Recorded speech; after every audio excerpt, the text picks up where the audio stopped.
everyone, it's Shel C from PaperOcotilloStudio, and today I'm sharing with you the process of this 6x6 canvas paper painting in the old style that I used to do before I kind of revolutionized everything the way I do it. But this is a paper painting of a blue agave plant, which I saw on my walk on the morning the other day, and it just happened to be the same day as National Tequila Day, which is what the blue agave plant is made out of. It makes it makes tequila. The plant is very interesting in the style of the leaves. They almost look like torn paper as you're going up. And I don't know if that develops as the plant is getting older and you know, kind of like tree rings where they develop it in different stages depending on the age of the tree. I'm not sure but that's just kind of my idea, is that this plant maybe develops these different striations on the leaves as it's growing larger, dependent upon the, you know, the water and the soil and whatever the plant is getting. I drew it with a mechanical pencil onto this 6x6 canvas panel. You know, we've almost have 10,000 subscribers. We're so close on my channel, so it's almost time to give away 10 6x6 canvas panels, and so I still need to continue to make some so that I have enough to give away. So this is going to be one of the giveaways. And back in the day when I first started the collage style paper painting, I used to do torn paper paintings, and this was how I did it. I would start with a drawing on a canvas, and then I would do a underpainting.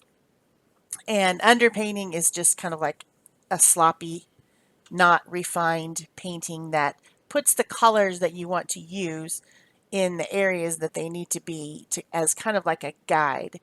It kind of gives you, you know, as you're doing the torn paper and gluing it on the as the collage, you have a place to see where the colors are.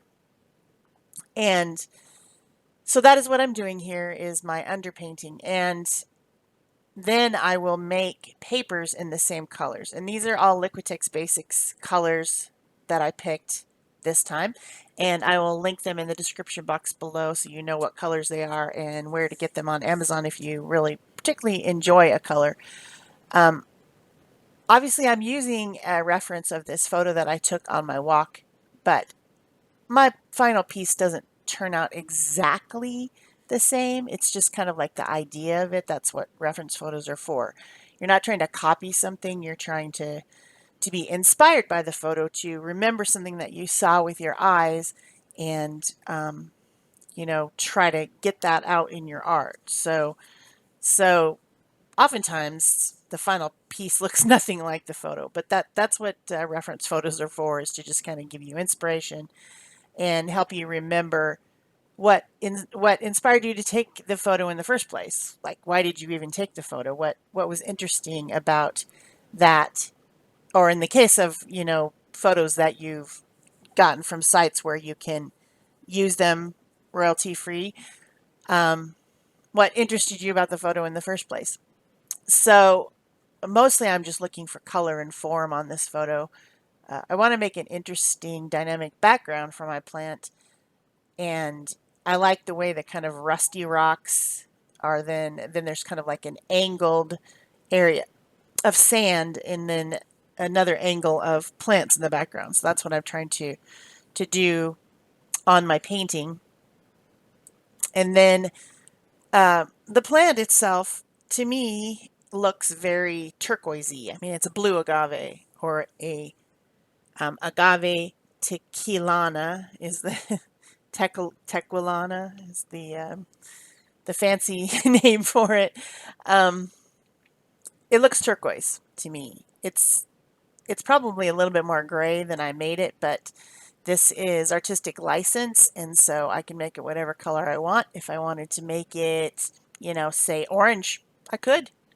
Just didn't want to, though. I wanted it to be this tealy green, turquoisey color. So that's what I'm doing. I'm trying to add the shadows in the appropriate areas and the highlights in the appropriate areas so that when I go get to the paper painting process, I will be able to duplicate this type of a look with the torn paper. So this plant generally grows in Jalisco area of Mexico, and I've seen them there, but of course here in my neighborhood in Tucson, Arizona, it has been planted there, but it's the perfect, environment for it to grow. And there are quite a few of them around here, not so much in the wild, but as a planted plant. The plant has a very high fructose sugar content in the core, and that's the reason that they do use it to make tequila. And also, like when if you guys are doing natural plant or lower sugar type of cooking, you might use agave syrup, and that's made with the same plant. When I was visiting Mexico, we took a tour of a tequila and mezcal place that it was just like a craft brewery, a craft distillery, and there was a guy there who talked about the plants and how they harvest them and how they make tequila and mezcal. And they use the wild plants like this one would be more of the wild plant. They use those to make mezcal, which is a real strong tequila, very really has a bite to it. You drink it and then you're like, whoa, that burned as it went down. And then they use more of like a green agave plant that they propagate to make the tequila at this particular place. And they take the whole plant and then they have this wood burning, kind of like a big clay oven, basically. It's like a dome shaped made out of clay, and they put the plant in there and they burn it down to charcoal before they use the core of it to extract that now cooked sugar, basically, and then continue on the distilling process. It was very interesting, and we tasted quite a few of his home, his recipes or whatever. He had one that was flavored with mandarin orange that was really good, and one that was flavored with cinnamon. It was a pretty fun, interesting little jaunt on the way to somewhere else. We stopped there on a bus tour in Mexico several years ago. So that's what they do with these plants. They just take the whole thing right out of the ground. So with the wild ones, whenever they take some of them out of the mountains, they plant more so that there will be always, you know, availability. I mean, if you take all the plants, they don't grow back because they literally dig them up.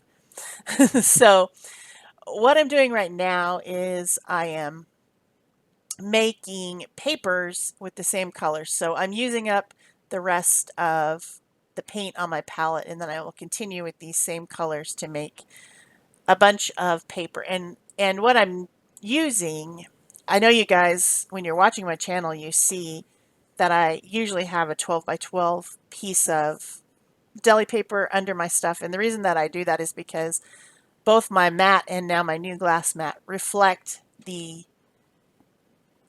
lights that I use. And you can even see right there on the left, there's a huge reflection, which bothers me. So that's why I put the deli paper down. I wished I had a mat that didn't do that, that was, or else maybe what I probably should do is put some sort of a diffuser over my lamps. But I don't have a diffused lamp, so I just throw some pieces of deli paper on to my desk. And the result of that is that I end up with painty deli papers that aren't enough to really, make something, beautiful out of them. They're not, because I don't use them until they're completely covered with paint because I think that looks ugly on my desk, so I change them out. But I save those kind of dirty, kind of wrinkled ones, and then I do stuff like this with it. So these are all recycled papers because I've used them under my art in the past, and they might have some colors splotched on them, or maybe they've got some matte medium on them, but I just cut them into, 4 pieces And I'm using my 6x6 gel plate and a stamp, a couple different stamps that have some patterning on them. And then I think I used a stencil or two maybe. And I'm just making papers that I know that I can tear up, and they've got the same colors as what I have on my underpainting, because I'm using the exact same paints in the same mixtures that I used pretty much. Some of my paints are getting really, really clumpy, which really annoys me. Why can't the paint just stay nice all the way to the end of the tube? Why? I know why, but it doesn't mean it makes me happy.